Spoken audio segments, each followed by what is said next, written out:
I thought today I'll give a talk about the origins, or rather the original Buddhism. Because a lot of people argue about what's the original Buddhism. And sometimes people are arguing about that in Sydney. Which one is right, which one is wrong? Are there sort of many different types of Buddhism? You got the right type and the friends next door got the wrong type. Or what about religion itself? What's the original religion? What's the real one? And part of my path as a monk, part of your path, no matter whether you're a Buddhist or not, is always to try and come to the origins of things. Because in the origins of things you come to your heart. And in your heart, there you find life and meaning. So I'm talking about coming home, coming to the heart of things. Too often that Buddhist talks can be, or any talks can be just so superficial, just words and theories, philosophies, which people tend to argue about. I know recently, so I called up my brother. I've got one brother who lives in London. He's a bank manager, sometimes completely opposite to me. He's got heaps of money, I've got none. He lends people money, I collect donations. Maybe we can make a deal there somewhere. We were having an argument about the impending war in Iraq. He was very much for the war, I was very much against. And during the middle of the argument, I said, hang on, brother, this is supposed to be Christmas, peace and goodwill to all men. Shut up.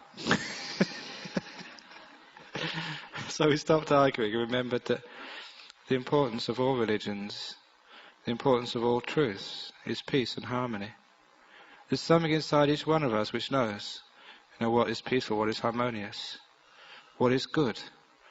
As a monk, in my position, just too often people come up to you and ask, is this right or is this wrong? Should I be doing this? Should I not be doing this? What does the Buddha say about euthanasia, abortion, gambling, or whatever? Recently in Singapore, I was on the radio at stupid time, just after giving talks all day, starting off at 10 p.m. in the evening till midnight. I love doing stupid things, I've always been a rebel. And one person rang up with this question.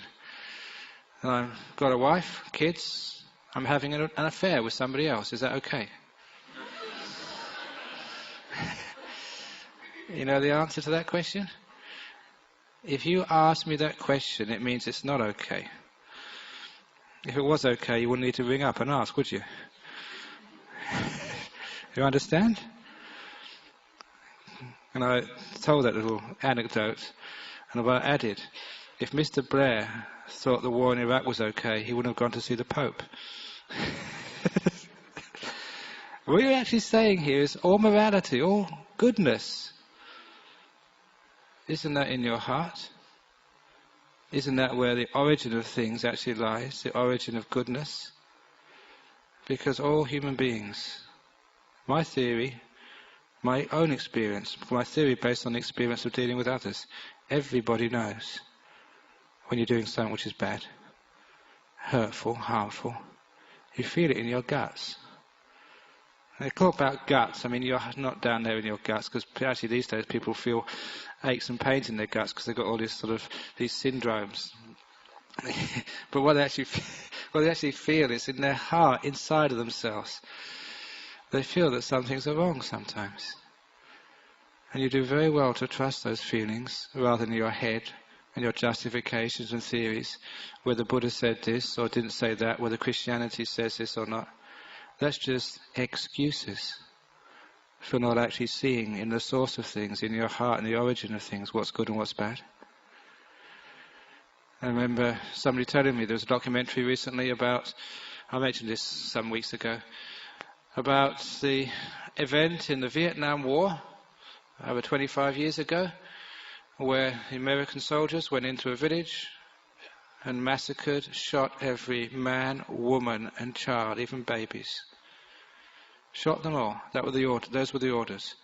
Because they were told that village was so many of the enemy, the Viet Cong, the communists. It became known as the My Lai massacre. And the officer in charge was Lieutenant Calley. It was such a horrendous thing that it could not be hidden. There was a big inquiry. Lieutenant Calley got put in jail and pardoned just a year or two later. But in this particular documentary, the television crew wanted to trace as many of these soldiers as possible to see what is the effect of such an act of barbarism. 25 years down the track, every one of those soldiers had huge social, emotional, psychological problems. Could not have a relationship even with themselves, let alone with somebody else. In therapy, those were alive still. In obsessive behaviour, addictions, goodness knows what else. There was not a happy one among them, apparently, except one who stood out, who was an Afro-American, who, when ordered to go in there with guns blazing, refused. Said no.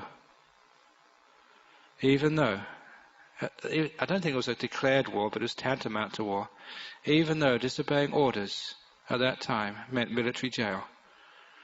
And military jail was much worse than ordinary jail, civilian jail. And civilian jails in the US are much worse than Australian jails.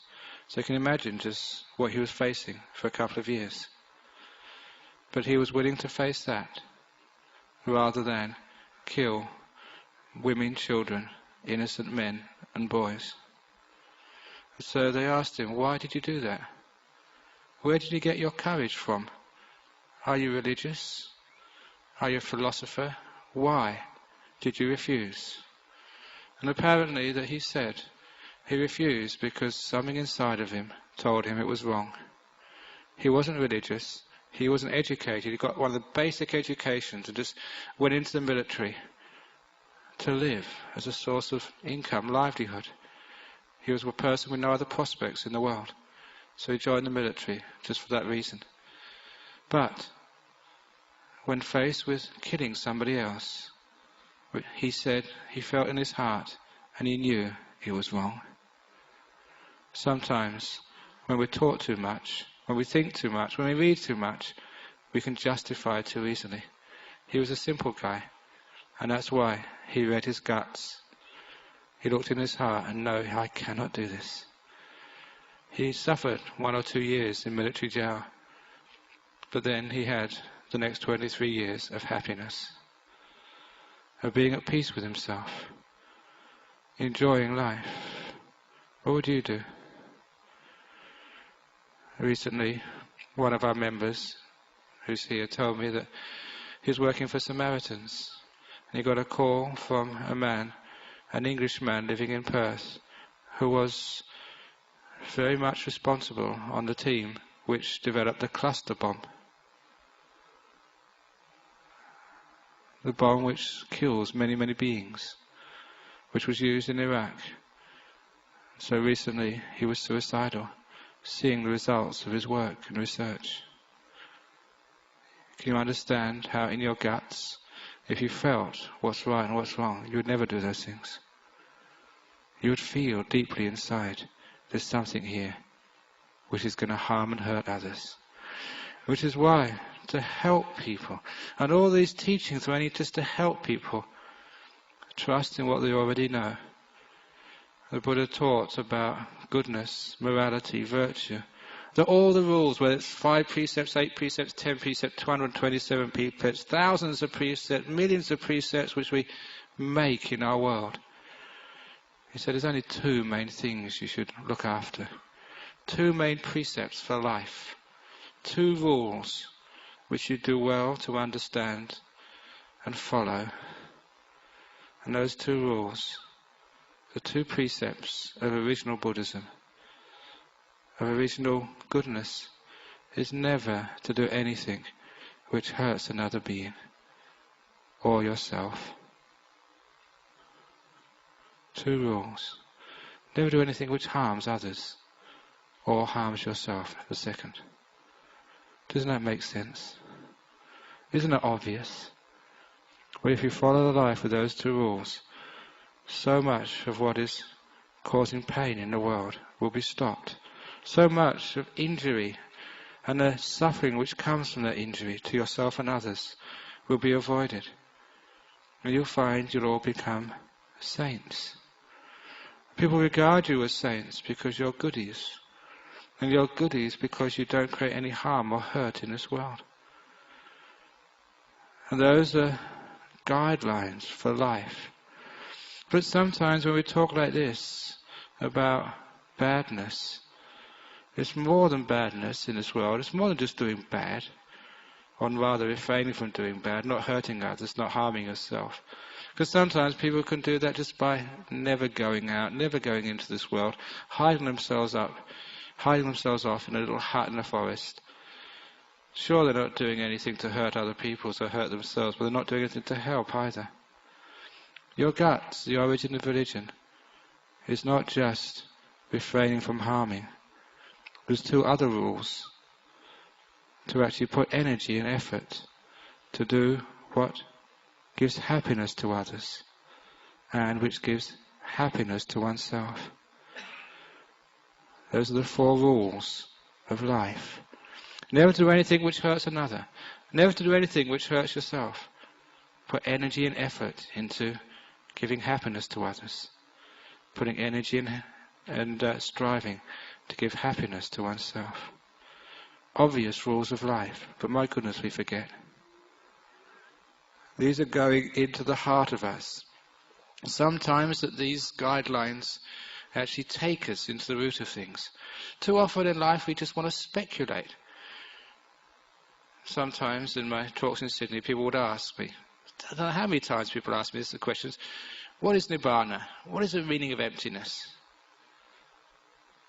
Sometimes I ask them, so if yesterday, how much donations did you give into that donation box over there? What's that got to do with Nibbana? Everything, I said. And I explained why. Because Nibbana is getting to the source of things. Going against the stream to find your heart. I made a mistake, a slip of the tongue when I was teaching in Sydney. Instead of saying going against the stream of the world, which is a very strong Buddhist metaphor. It actually came from before the Buddha became enlightened. He put his bowl in the water. He floated it on the water and said, if I'm going to become enlightened, may my bowl float against the stream. And it did. It was not just an omen, it was also a teaching. Not just that he would become enlightened, but also about the way to that enlightenment, to go against the stream of the world. And when I made a slip of the tongue, I said, to go against the scream of the world. And I thought, hey, that's good. Because the path of religion, of insight, is going against the scream of the world. Where does that scream come from? It comes from you. I don't like this. I don't want this. Why me? This is unfair. That's the scream of the world. I want. I hate. And going against the scream of the world, we actually go in and in and in into silence, into the heart of things. When you go into the heart of things, you see how much you let go.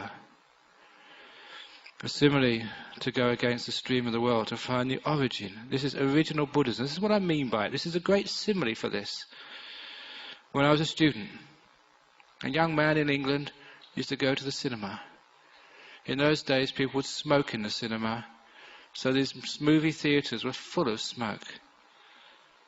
There was an advantage to that, because when you looked at the screen of the movie, you could see a cone of light going backwards from the screen, back and back, getting thinner and more pointed, until it came to a focus.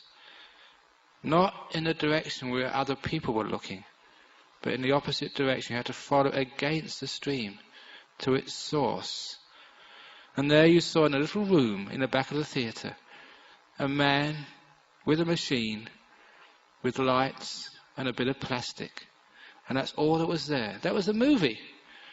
Just a machine with a bloke, some lights and plastic, celluloid. That was all that was there. That was the source, the origin of that movie. When I saw that, the movies weren't so exciting anymore. They weren't so frightening. Whenever you got scared because some monster was about to jump out of the screen, and sort of kill the innocent, virgin, beautiful girl. There's always an innocent, virgin, beautiful girl who got killed. Not ugly women. I don't know about monsters. They don't care for ugly women. They're really sexist. They never go for blokes either. It's always girls. We should do something about this. Sexist monsters.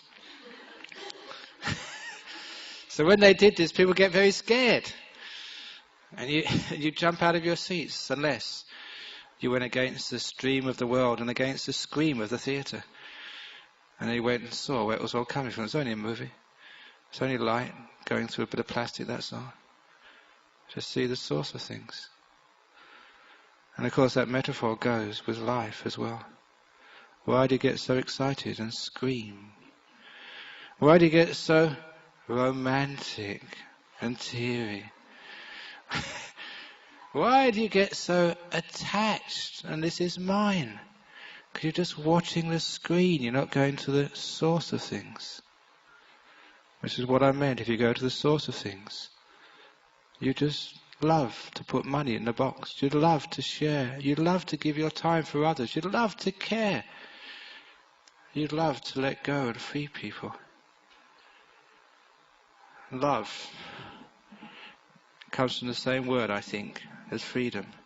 That's what I was playing around with in the retreat. And somebody said the German word for love is Liebe. It comes from the same root as liberty, liberation, freedom. There's two types of love. The sort of love we know in the world is not freedom or not freeing love. It's actually attaching, clinging love. That's why when mothers love their children, they don't love their children. They grasp onto them and try and keep them there. Make sure they always go with clean underwear. Whatever else it is. That's not freedom. That's clinging. That's putting kids in a prison. No wonder they rebel. It's true, isn't it? Or in a partnership, in a relationship, where the other person, they say they love you, but they smother you. And you feel you can't do anything. You can't go anywhere without them. There's no freedom there at all. And that's why so many relationships break up. It's not real love. It's not the love which is freeing love. It's the love which is attaching, controlling love.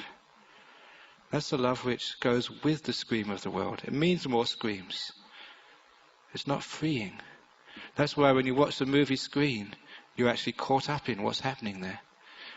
You're bound up in the action of the movie. I remember years ago seeing this movie on the aeroplane called Armageddon. Have you seen that movie? I've seen it, but I haven't heard it. I didn't have the headphones. It was one of the funniest movies I've ever seen. Try it next time you have a movie on the TV. Turn off the volume and watch, and you'll see just how stupid it is. Because you don't get involved in it. You're freeing yourself and actually seeing it as if from a distance. I remember a scene in this, it cracked me up. I don't know what other people on the aeroplane thought. Where they were in some space shuttle or something, and it all got blown up. There's sparks and fire everywhere, and things going bang and boom, and some metal flying all over the place. And if it's only happened sort of a quarter of that much, everyone would get sort of blown to smithereens. Everyone should have died, but the hero was inside. So I knew what would happen. And once all the explosions and the sparks had finished and everything went silent, and you saw above the piece of the wreckage a little hand come up. And the hero dragged himself up, and he was okay after all. He wasn't even bruised. It wasn't even not a wound there. He didn't even have to wash his face afterwards. It was still clean and perfect, and his hairstyle was still immaculate. It's crazy, wasn't it? But people really sort of buy into that stuff, and they think, oh, isn't it great? Heroics. Same as we buy into the stuff of the world. Your footy team wins the game. Hey! You're buying in to the stupidity of life, going with the scream of the world, instead of going against the scream of the world, not to original. What is real life? Where does it all come from? So when we actually go to the reality of life, it's not getting involved in things, but getting disinvolved, freeing oneself. And in all that freeing oneself, that's when your relationships really start to work. Sometimes people ask me, sort of, Ajahn Brahm, you're 50 now. I'm 50, 51, 52 or something like that. I forget count. Don't you miss having children? And I said, listen, I've got too many already. Look how many people I have to talk to on a Friday night, and people I have to mother in the monastery. I've got too many children already. Don't you miss having a wife? Look how many friends which I have. How many people I care for. I don't miss anything. Actually, I get much more in this job than I would in any other sort of part of life. And why does that always happen? Because when you go to the source of things, you get everything you ever wanted. The most beautiful relationship of being a friend to so many people. A beautiful freedom, being able to let go and go wherever you wish and do whatever you want, as much as you need. So this is what we're actually saying here, is going to the source of things is actually going in the opposite direction where you think you find happiness. You think that your children will be good if you control them so much. In the end, you put so much pressure on them, they rebel in a rotten way. It's like having a bird in a cage. If you have a bird in a cage and you always close the door, the first time that door is open, it will fly away and never come back. If you put a bird in a cage and leave the door open, but put delicious food in, it's one of the nicest cages in the neighbourhood, and you're kind to that bird and friendly to it and care for it, you don't need the door locked. The bird comes back because it loves to be there. This is actually what we mean by freeing love. So this is, do you love yourself? With freedom or with control? Are you still trying to make yourself something? To make yourself better, to make yourself perfect, to get rid of all your faults, to iron out all your idiosyncrasies? You're not freeing yourself. That's why you don't feel peace in your heart. There's still business to be done. When you actually start to understand the way of going against the stream, instead of accumulating, we give. It's amazing that, first of all, I thought when you actually give charity, you give donations. I thought I couldn't understand why you did that. When I first became a monk in northeast Thailand, we had to go on alms round in the village every morning, walking with our bowls, and these poor villagers would put rice and maybe a banana or a fish in your bowl. And the first couple of times I did this, I got very embarrassed and then guilty. Because I started to think, I had a good degree. I had a good education. I came from a rich country. And here was I taking food from these people. And I thought, perhaps I should disrobe, go back to England, get a nice job and send these people bags of rice. Perhaps that's what I should be doing, instead of taking from them. I never understood what generosity meant, what letting go was, what giving and freedom was. Until one day, we had an invitation for a meal in a person's house, so we didn't go on alms round that day. We didn't walk in the village taking people's rice and bananas. I thought they'd be happy we weren't begging that day. But that afternoon, the village headman from the 3 or 4 villages around came to our monastery to ask forgiveness and to say sorry. And I was there and I thought, what are you doing this for? I thought you'd be glad you didn't have these monks scrounging on you today. And what they said was really shook me. Because they're asking forgiveness. They thought they'd done something wrong, that they'd upset us, that we didn't go for alms round that morning. I realized that they got so much enjoyment, fulfillment, peace, so much happiness in their hearts from seeing the monks every morning and giving their rice and their fish, even though they were so poor. I understand what generosity was. It wasn't that we needed it. It was that they needed to give. And that opened up the heart, the beginning of Nibbana.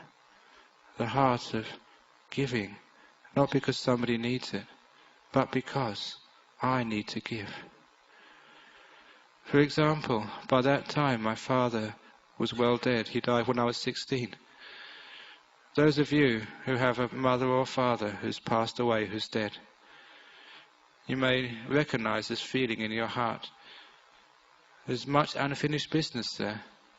A lot of that business is you want to give back to a person or people who've given you so much, who cared for you, looked after you, sacrificed for you, who worked so hard so you could live and prosper.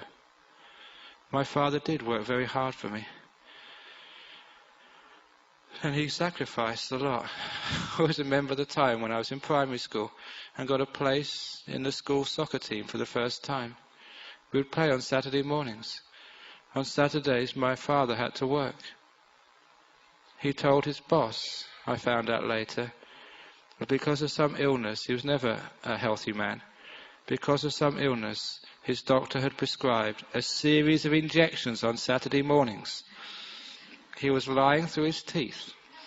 He was a very loving man, but he wasn't very truthful.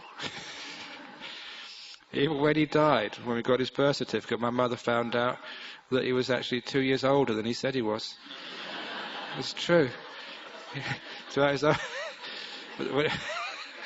When he first met her, so he said he was 2 years younger, and he kept to the story ever since. It's only after he died. He was such a loving man, because he was sacrificing his job. If he got found out, he'd get sacked. To see his son play soccer every Saturday morning. Imagine what that means to you. To see your dad come and watch you play. How proud you felt. And when you found out why he did that, or how he did that, your estimation of him grew even more. That's the sort of fellow he was. And dying when I was only 16, I still had lots to give. How can you give to someone who's dead? We have these beautiful ideas in religion. It's in Christianity, you can do like a mass for someone who's dead. In Buddhism we do an act of good karma for the dead. Don't know if he ever received it, but I needed to do it. One day, I was teaching in Melbourne, and somebody gave me a donation. They said, whatever you want to use it for, Ajahn Brahm. I think it was something like $1,000, because I'd given some talks to them and they really appreciated it. I said, can I use it to buy some Buddhist Pali books for our library? These are like scriptures. We didn't have these books.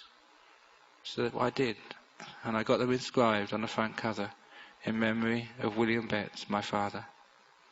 I feel so happy to do that, to give. It's very hard as a monk to give, because we don't usually have money, but someone helped me out that way. And even this day, whenever I look at those books and read the inscriptions, it gives me so much happiness. I'm giving to someone who gave me so much in return. Giving is an act of love. It's an act of warmth, coming from the heart. That's why every time in my life I've ever given anything, I feel so wonderful afterwards. I've just come back from Sydney. I've just given so much energy to a small Buddhist group there.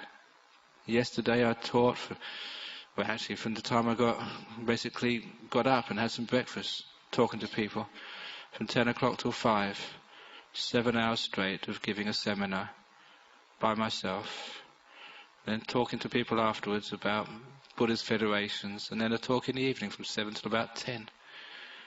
Talking so much, doing so much, and I'll be doing this day after day. Before then a teaching retreat, before then teaching in Sydney. But I love it, because it's a chance of giving. It's my act of dharma, my act of generosity. That's why it comes from the heart and it gives me so much happiness. It's my privilege to give. I thought at first that, why can't the other monks do this? Why does it always have to be me? This is not fair. We've got 20 monks in my monastery. Can't they give a hand? Do you think like that sometimes? Why me? I was taught, I realised that it's not a question of why me. It's thank you for giving me the privilege. You know the old story of when I, again, first as a monk, when I learned these traditions of coming from the heart.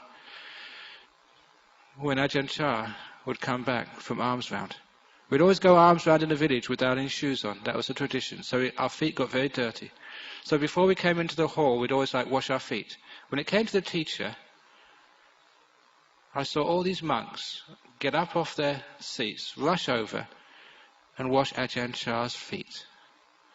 When I first saw this, I was actually disgusted. The reason was because I thought that man is old enough now to wash his own feet. That's what I thought. That's like a Western. I mean, he's in his 40s and 50s. Doesn't know how to wash his feet now. My goodness. And worse than that, I saw there's about 30 monks were huddled around his feet. And there's only 20 toes on a foot. So I started to think, why can't we have like a roster? This monk can wash his feet, one day. Or maybe have two monks, one for each left, one for the left foot, one for the right foot. That's enough. Can be sensible about this and have a roster every day. That's sensible, isn't it? That's how we do things in the West. How stupid I was. And the way I broke that stupidity was one day I decided to go and give it a try. See what's going on. So I was on the lookout for Ajahn Chah. You had to be quick. You had to actually get off and run. And I managed to get his small toe. And I was so happy. I don't know why. But get like a small toe of your teacher and sort of rub it. It must have really hurt. I don't know, poor old Ajahn Chah, what he had to put up with. Imagine sort of 20 people sort of trying to wash your feet. And I got so much happiness. And when these things happen, you contemplate why, what's going on. I wasn't coming from my head anymore, I was coming from my heart. I was doing this out of kindness, love. This man had given me teachings, put me on the right track in monastic life. I wanted to give back. And when he started giving, the whole heart started to flow out into the world in a beautiful way. The way of the world is trying to get. What can I get out of this? What can I get out of this Buddhist society? What can I get out of this talk? What can I get out of meditation? What can I get out of life? And that's the way of the world. That's going with the stream of the world. You know people like that? Have you ever known anyone happy who thinks like that? Instead of what can I get out of this? The way of original Buddhism is what can I give? What can I let go of? What can I share? How much love can I give this world? Freedom. That's actually the way of the heart. So how much can I give to my teacher? Washing his toes, or whatever, washing his robes. It meant so much to feel rather than think. Sometimes when we were given robes to wash, you used to get upset and angry. Why me? Why did I have given these robes and no other monk? Until people told me, it's such a privilege to do this. Once there was a monk who got given so many robes to wash. On the day after, staying up all night, meditating. We used to do this once a week, meditating all night. After meditating all night as a practice, we'd go on our arms round, have our meal. When it was finished about 9:30, we could all go and have a rest. You imagine how tired you felt. Not sleeping for 24 hours and having your one meal of the day in the hot Thai jungles. So this poor monk, he was from Brisbane. Just after the meal, when he was about to go back to his hut and have a rest, was given all the abbot's clothes to wash. He went ballistic. He started fuming. You could see his eyes go red. Why me? Why now? We've been up all night. It's time for a rest. Can't you wait till this afternoon or tomorrow? Because washing in the old ways we used to wash in the monasteries in Thailand was so time consuming. Hoarding your own water from a well, there's no pipe water. There's no soap powder. You had to boil water over a fire. And then you used to chip little pieces of wood from the jackfruit tree to get the sap out of them. And boil out that sap. And that was sort of the detergent. And you pour that water, that brownish water, over the robe, pummel it, beat it with your hands. Sometimes it used to sting the hands, it was so hot.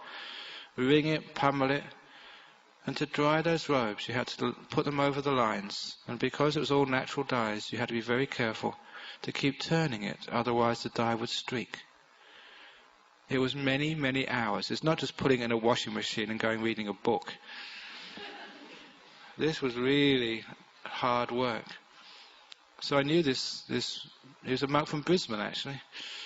I knew this monk was really upset and fuming, and when I went to the washing shed, because I knew what was going to happen, he was swearing in ways only Brisbane people know. And he was really upset. And I told him something I'd learnt a long time ago. Because when I was once having to push these barrows of earth, day after day after day, for stupid reasons, when a Thai monk saw me getting angry, he came up to me and said, "Doing it is easy. Thinking about it is hard." And that just clicked on so many light bulbs in my mind. Doing it is easy. Thinking about it is hard. If you want to write something above your desk in work or in your home, some motto which you can always remember really works to stop problems in your life, always think about that, write that, contemplate that. Doing it is easy, thinking about it is hard. So that's what I told this Brisbane man, a monk, when he was complaining and swearing and just really being very upset, just said those words, doing it is easy, thinking about it is hard, and he shut up. I turned on light bulbs in him as well as the monk had turned on those light bulbs to me.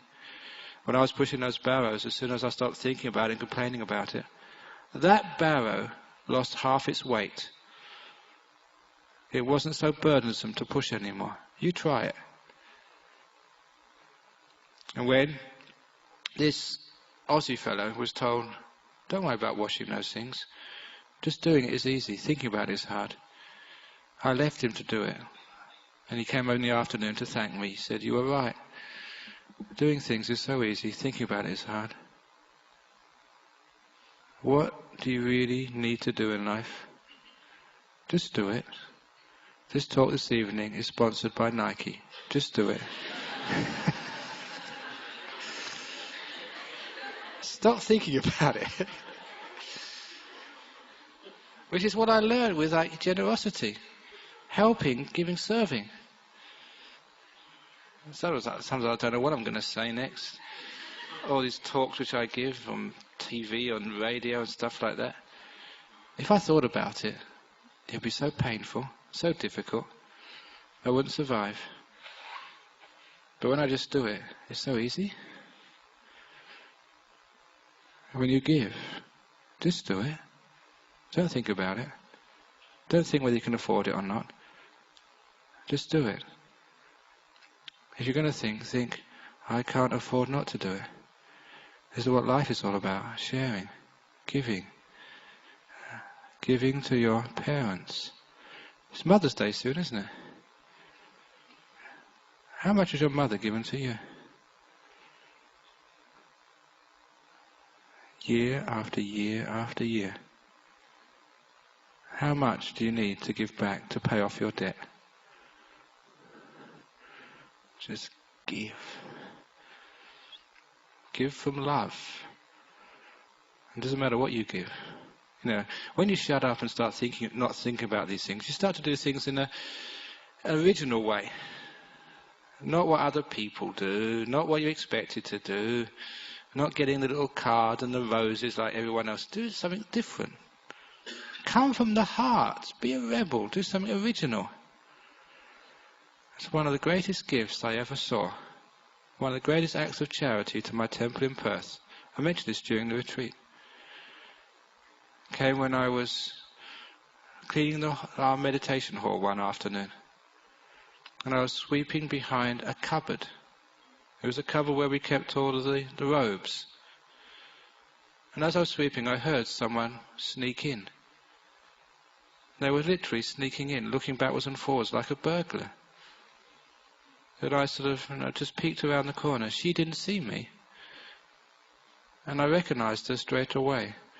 There was one girl in the village who had been born mentally deformed, or deficient rather.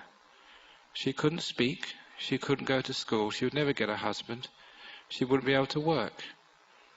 But in those village life, they'd always be accepted as part of things. And her friends are the same age. They always have friends who would take her to the festivals and all the ceremonies during the year. Those friends of hers could understand the only language she spoke, which was a series of grunts.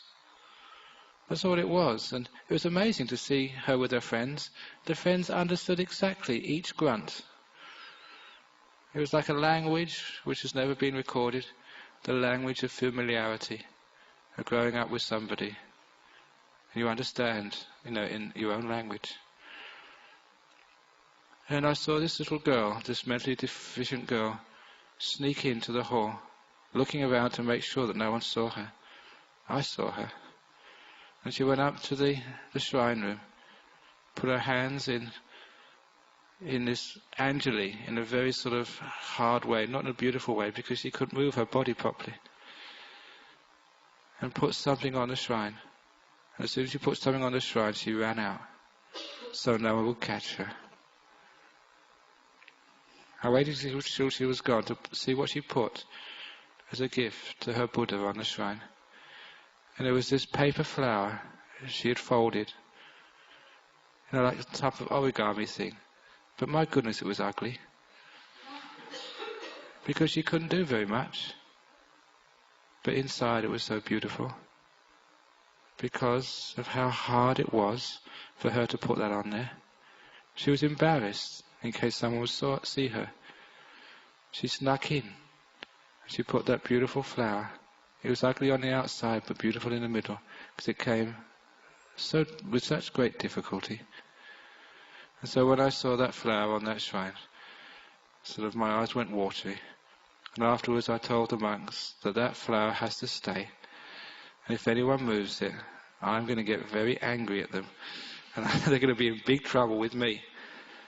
Because that was an act of huge generosity. It came from this little girl's heart.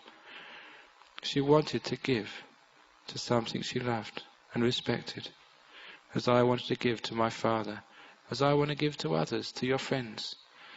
If it's your mother or your lover or your children, acts of giving, real giving from the heart, is an act of friendship and love. That's why we do these things, because we need to do these things to express these very beautiful feelings which come from our heart.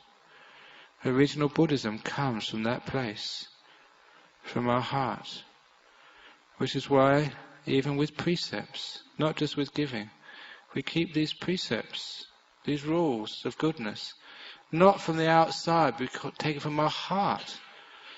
When you get in contact with this, starting through generosity, starting through feeling your heart, what's really good, this is good. I trusted in that. I used to give all sorts of, gifts to people. Don't know if you know, but when I was young, I used to have a motorbike. I don't know if you can imagine me with a motorbike. When I decided to become a monk, I realized, you can't have your motorbike as a monk. Imagine these robes, they're balloon out and you'd probably fly off. If you could keep them on, that was. So I had to get rid of my motorbike. So I found a friend of my mother's who was interested in that motorbike. He came around to look at it. I showed it to him. It was a nice motorbike, quite expensive. And I said, "Do you want it?" He said, "Yeah." So let's go up to settle up, because I wanted to do this in front of my mother. So we went up to my mother's flat. And then he asked again, "How much?" And I said, "Do you really want it? Do you like it?" He said, "Yes, I want it. How much?" And one of the wonderful moments of my life, I said, "You can have it for nothing. You have it for free." And the best moment came when I saw the look on his face as he looked at my mother. And my mother could read the look on his face as I could. And my mother said, "Don't worry, he's all right." He's not crazy, he's just got to be a monk, doesn't need any money. And my mother wrote to me afterwards, just saying how much that gift meant to that man.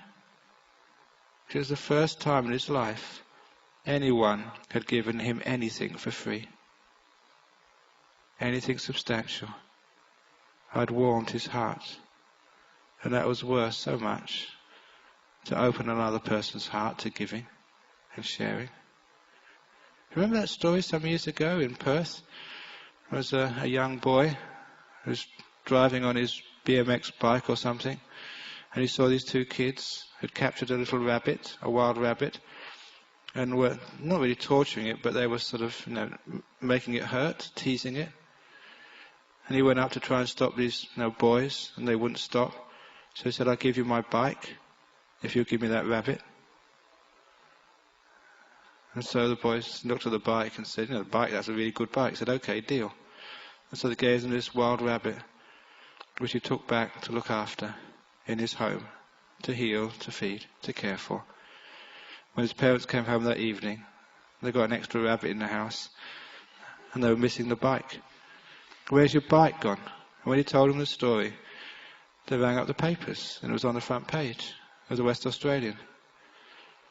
He was also on the front page of the West Australian the following day, with 3 new BMX bikes, which people had just seen in the newspaper and just sent round to him. Wasn't a wonderful story of kindness? A little boy could do that. He went against the scheme of the world and opened up his heart. You see, that's precepts. That's goodness. It's not sort of, sleeping with somebody else's partner, because that hurts. You know that hurts. That's torturing somebody. You know how relationships work. It's not going stealing or killing. It hurts. You know that does. You can feel it. You feel it's wrong. So you don't need to ask anyone else. Ask yourself, and you find out right in your heart the origin of Buddhism. That's where it is. That's where you know what the precepts are. It's called compassion. Are monks supposed to be compassionate? I sometimes say that there's 2 types of Buddhism. In our type of Buddhism, Theravada, we're just looking after our own enlightenment. We're not compassionate. We don't worry about anybody else in the world. Does that make sense to you? All the monks and nuns you've known? It doesn't matter what type of Buddhism it is. That's just theory and thoughts. Out in the real world, whether it's the monks in your monasteries here, the nuns in Dharmasara, or the committee members, other people who work here, yourselves, I hope you're giving a lot of yourselves with compassion for others, coming from the heart and caring for each other, helping, looking after, serving. Isn't that the meaning of life? Not what you can get out of life, but what you can give. How much you can share. How much you can give happiness to others. So this is what compassion is. Just more giving. Isn't a wonderful compassionate act to forgive? A wonderful other act of giving? Giving other people the benefit of the doubt. Giving other people, say, well, I can't judge you. I'll accept you as you are. Doesn't matter who you are, no matter what you've done. I forgive. That's a great act of generosity, because you're giving up your hate. You're giving the other person the freedom to change. Strange thing, but when you put another person in the box as your enemy, they'll become your enemy, and they'll always act accordingly. When you forgive and give the other person a chance, you're giving them the freedom to change, to become a better person. As you do for yourself, if you forgive the faults of your past, all those things which you've done, which you're not proud of, if you forgive those, you're also giving yourself the chance to change. Why do people always become repeat offenders in life? The reason is because, we say, they identify with those faults, the reasons why they feel guilty. They become that person. They keep on repeating. That's the way of life. If we forgive ourselves, we give ourselves freedom. Now, one person once told me that in Sydney, when he was about 7 years old, he was playing on one of the many piers in Sydney with his best friend who lived next door. Just for a joke, boys being boys, he pushed his best friend into the water. Only his best friend drowned, died. Imagine the guilt that young boy felt He had to, I don't know if he went to the funeral, but he lived next to the parents who lost their 7-year-old. Even though they said, you didn't mean it, don't feel bad about it, it was only an accident, boys being boys. Does that help? It doesn't. When you've done something really bad and people say, don't worry about it, sometimes that makes it worse. It's called double guilt. Not only we feel guilty because we've done a terrible thing, but we feel guilty about feeling guilty because other people tell us not to. We feel we're doubly stupid. That's called double guilt. Be wary of that. This person felt guilty for so many years about having killed somebody. It was only one day, as he put it, one day he realized that he didn't need to feel guilty.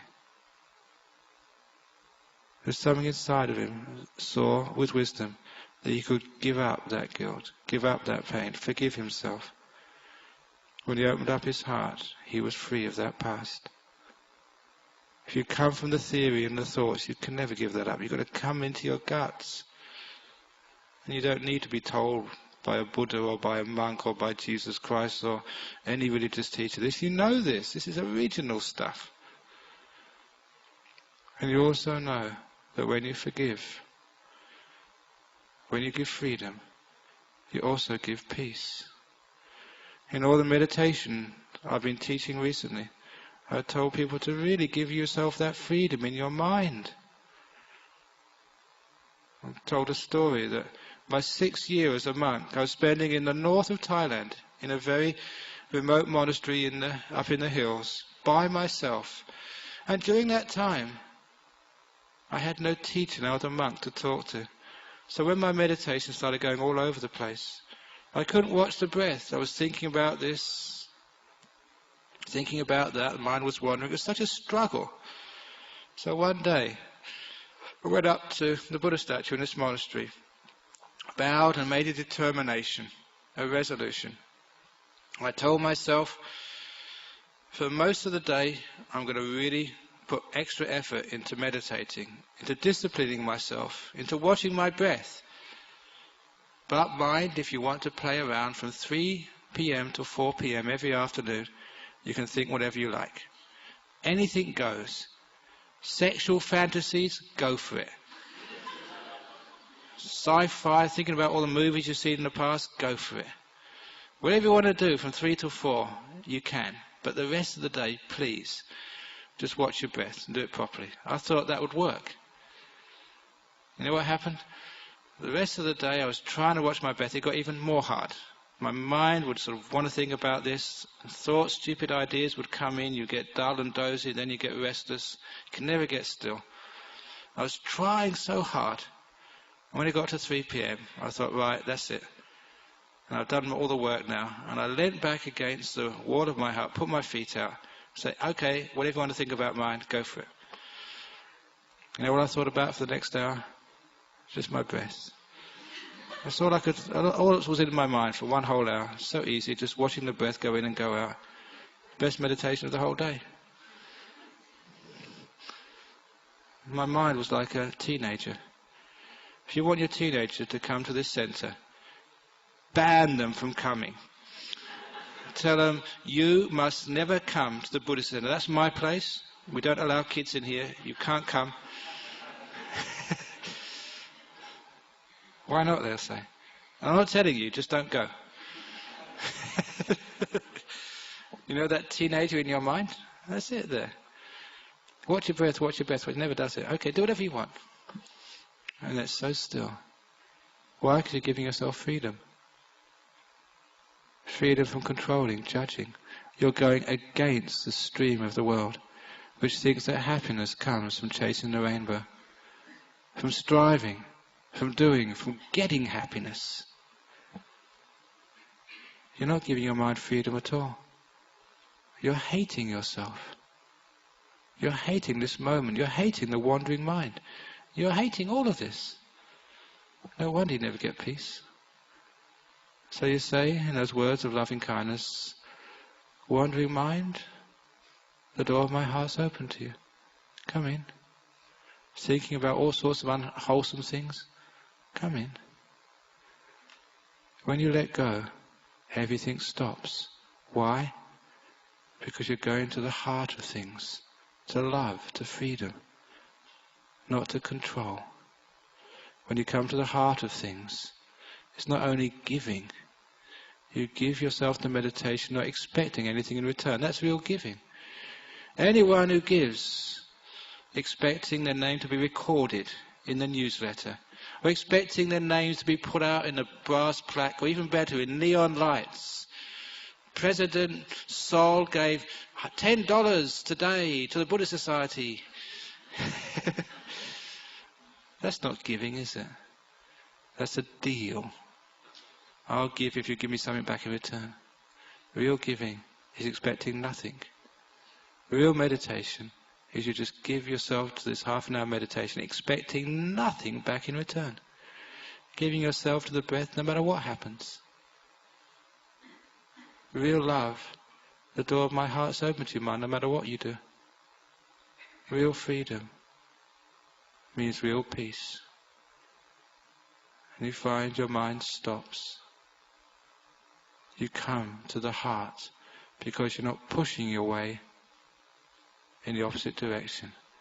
You're going against the screams of the world.